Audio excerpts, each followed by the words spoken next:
Je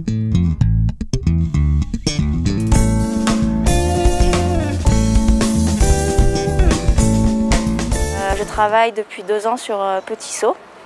Donc en fait, au niveau européen, il y a une directive, la directive cadre sur l'eau, qui demande que toutes les masses d'eau, rivières, lacs, etc., soient suivies et qu'on attribue une note à ces lacs, une note écologique. Donc Petit Saut est dans une zone équatoriale tropicale, ce qui impose vraiment un fonctionnement très différent des autres lacs, puisqu'on a des alternances de saisons humides, saisons sèches et surtout des températures constantes toute l'année qui changent complètement son fonctionnement. Depuis que la retenue a été créée, différents suivis ont été mis en place.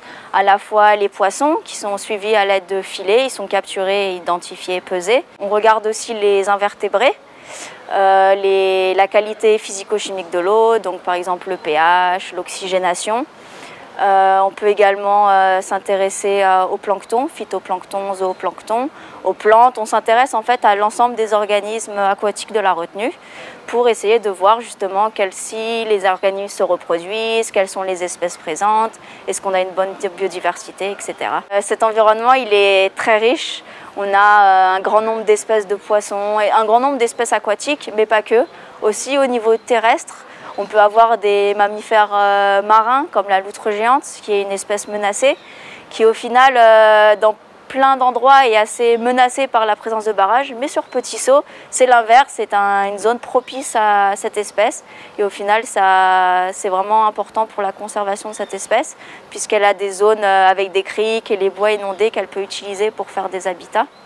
On a aussi des espèces d'oiseaux qui utilisent cette zone avec les forêts justement en noyer. C'est une zone vraiment très riche pour un grand nombre d'animaux. Il y a peu d'activités dans la zone, peu de pêche, peu d'activités touristiques.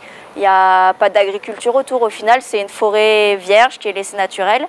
Et le seul vrai gros impact qu'on peut avoir, c'est l'orpaillage. Mais mis à part l'orpaillage, la retenue est plutôt bien préservée et c'est vraiment un atout. Je vais proposer à l'ADEAL et à l'Office de l'eau une certaine méthodologie pour définir une note écologique à ce lac et quelles sont les méthodes d'échantillonnage qu'on pourrait poursuivre, certaines qu'on peut modifier, les besoins en termes de recherche.